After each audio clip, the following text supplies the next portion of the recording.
Hey everybody, welcome back in. Mr. Marone here. We are just going to wrap up our discussion on 3.2 with a quick kind of overview of this stuff. We're going to spend a lot of time working on this in class, so it's not going to be a ton of demonstration on tonight's video.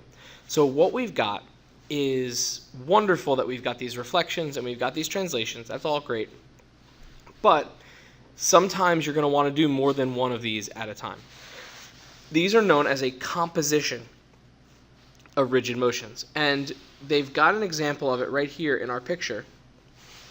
And the big thing I want to point out is this symbol right there. It's an open circle.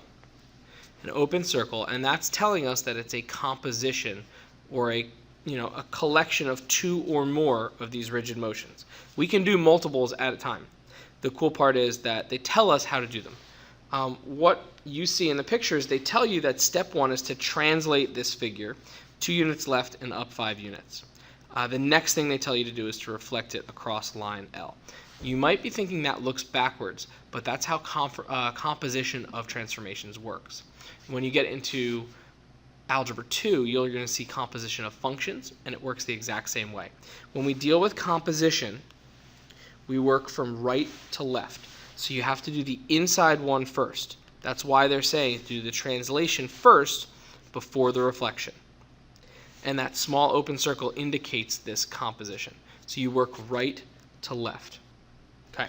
The second thing I want to talk about with you guys is this idea of what happens when I translate something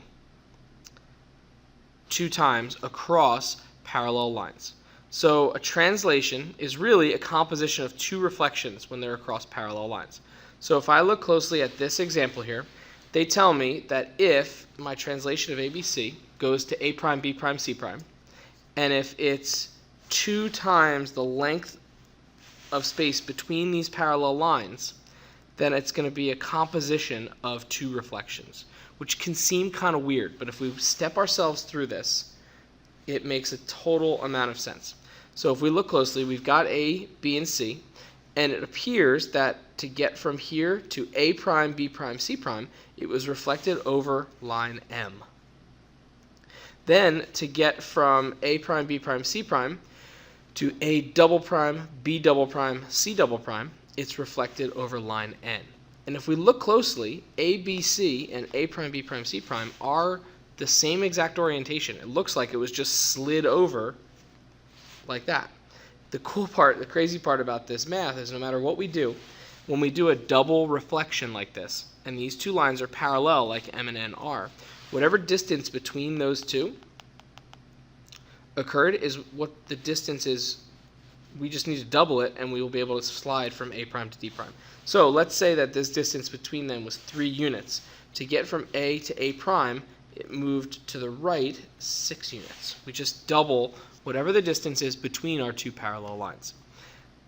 Like I said in the beginning of this video, much of what we're talking about today, we are going to do in class. We're going to focus on it in class, and the whole goal behind it is to just show you these things and introduce them so that when we get into class, we can really dig into them.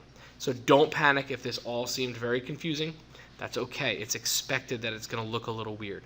I just wanted to indicate this stuff to you so that we could get rolling in class tomorrow. If you have any questions, please bring them. I'm hoping you do. This is a kind of a weird section. So bring them with you tomorrow, and we will talk about it in class. Have a great night, guys. Bye-bye.